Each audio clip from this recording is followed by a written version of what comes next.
Hello, my name is Andrew Whittemore, and today I will be teaching you guys how to hopefully shuffle some cards two different types of ways, and maybe some intro to Texas Hold'em, which is my favorite and the most popular form of poker in the world. Now, this is one of my favorite pastimes with my friends, so I just thought I'd spread this great skill and knowledge to the rest of you. So right now we're going to learn how to shuffle cards in the most basic way that you probably already know how to, because who didn't play Uno in high school? I mean, come on. I mean, shuffle cards, it's one of those basic things that you should have learned as a kid, but a lot of people don't learn basic things, so we're going to show. So you're going to have your deck of cards, as so, right here, and you're going to take them, you're going to split them in half. It doesn't matter how precise it is, it really doesn't. You're going to take them, flip one side over, so you have both sides facing each other. Now, you want to make sure they're nice and even in your hand, and then we're going to focus on finger placement, the most important thing when it comes to shuffling. After a while of doing this, you will do this innately, but when you're learning, finger placement is everything. It's how I learned just from YouTube videos. So I'm going to show you guys. So you're going to take your middle finger to your pinky. You're going to put those on the bottom, just like that, on the bottom. Thumb on top. You can kind of rest your index right there to hold it. But as you notice, as I turn, focus on my thumbs. There. The thumbs, you probably focus on the index finger the most because it moved from here to here. And you're going to be using, in that little joint right there, you're going to be using this bottom to that little joint right there to push, and that'll be your bend. Now, as the thumb goes, it's going to go from a position like this to a position like this, so that you can, when it comes out, you can just easily do the thing and control how often, so you can intertwine them with the other cards. So, we'll get back to this now. So, I have it set up, and you're going to be focusing on just intertwining the cards together. These are newer cards, they're a little more sticky. But, as you see here, you will have the cards intertwined. So now you place your thumbs at the top. This is the most important part. What we're going to be teaching next is bridging. Bridging is the act of bringing all the cards into one singular deck. So you're going to keep your thumbs on top to keep them pinned in a certain position. You're going to fold the hands. Oh, wasn't a very good one. Hold on. Yeah. These are new cards, so they get a little bit sticky. So you're going to shuffle. Simple as that. And then put the thumbs top, pull your hands apart like that, pull your elbows, you can start them in, and then bring them out. And then that is bridging. But that's one of the most basic things to do in the world. But what most casino dealers do is they do another type of shuffling.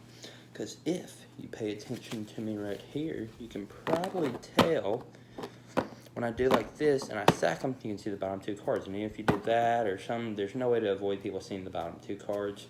And that could help them with a certain cheating method called card counting, which is a way to use probability and guessing to determine what cards are going to come out across the board when the dealer deals them. So, to avoid that, you want to take a different grip. So, before we went like that, now, and take from your index to your pinky, put them just like that, as if you were just holding them in your palm. Now, you're going to push them a little farther towards your index. And then what you're going to do is you're going to go from index to pinky to middle to pinky on the side right here. So now you're holding like that, and then you're going to place because the bending point was in the middle, but now it's in the corner. And then what you're going to do is you're going to do that with both hands, and then you're going to shuffle just the corners together, and then you just pull them together like that, and no one is the wiser if you're dealing. So now that we're done with that, I'm going to show the proper way to deal. You're going to go back to the second shuffle position with four fingers here, but your thumbs straight out. See, before we were doing like that, a little more curved in, but now just like that. You're going to take your thumb on top and your index finger to hold the rest down, and then they'll just come out. Come out any way you want. Come out there. Easy. So that's how you deal and shuffle. and those are some pretty useful skills. But now I'm going to show you a little intro to Texas Hold'em. It's pretty simple. We'll use Bob will be right here, Joe will be right here. So we'll turn these upside down so you, the viewer, can have a better angle. Alright, so we're going to set the cards now. So first of all, before we even get into what they have, I'm going to explain big blind and little blind. Most poker chips sets will come with these. These are just to say, these are just to remind people so when they go around in a circle, people don't forget who's big blind, little blind. So the big blind automatically has to put in, say the price to buy in, these represent $1 each. So the price to buy in is $1. So the big blind automatically has to put in $1, but the small blind only has to put in half of it. Now the rest of the players on the board do not have to put in anything unless they want to after seeing their cards. But for this example, we're only using 2 players. So if you're just playing with 2 players, they switch between big blind and little blind. So you're going to take this, and then, so Jim over here got a queen of clubs and 4 of hearts, which not the best hand, but we'll explain that later. And then 2 of clubs and 6 of spades for Bob over here. Now, after Jim decides, oh, hell, I'll play the game. So he does that, and then the dealer comes out and he takes one and he burns one. He puts it in the burn pile, just to keep it random and better for everybody. So 4, 3, and 7, all spades. So this is actually really good because now, if you pay attention to Jim's hand, Jim has 1 pair of 4s. Now that's pretty okay.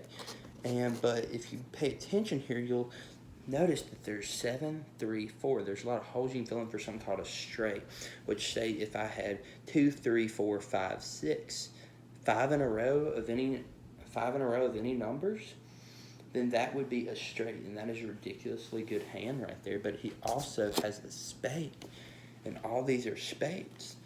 So if you have 5 spades, that's called a flush, which is better than a straight. So he has ridiculous amount of good things going for him. So he goes, I don't know, I'll put in $5, and Jim thinks his pair of 4s is pretty good. So he puts in $5. So now it's up to $12 total because they both put in 6 so far. So now they both have betted, and so he burns one, and he turns on another 7 Bob's over. Now that doesn't help anybody considering he has 6 and a 2, and he has 4 and But if you notice, I said you can use anything on the board. So since he has a pair of 7s are now on the board, but he also has a pair of 4s, so he has 2 pair. So he just got a lot better looking. But if you notice, there's still a possibility with 3 spades out here. So he doesn't raise. They're kind of playing each other out, seeing what could happen here. And so then neither of them bet, so they check. So if no one wants to bet on the table and they just want to check, that's basically like, let's go into the next round. No one has to bet, so they both check. The dealer takes the cards, like so, burns one, and turns one, a 9 of spades. Now, Bob over here has a flush. He has the boat. And the boat is poker terminology for the best possible hand you could have on the board. So now he knows that. But Jim over here, he doesn't know if he has the best hand anymore. Obviously, he knows he doesn't because he doesn't have the boat. So he doesn't bet. And then Jim tries to bet him 3 blues because he knows he is the one in the bag now. But Jim decides to fold that hand because he's smart. So he folds, and then Jim takes all the money. And that's basically one hand of poker. And just on a night of playing one game of poker, you're going to probably see hundreds of different hands. There's about 12 combinations of the hands that you can use. And that's basically the person with all the money at the end wins. Or if you're with your friends and you guys get bored, you can just split the money up, whoever has the most. These chips are basically just a way to keep everybody from just throwing cash all over the board, per se. And I hope that helped all of you. Once again, Andrew Whittemore.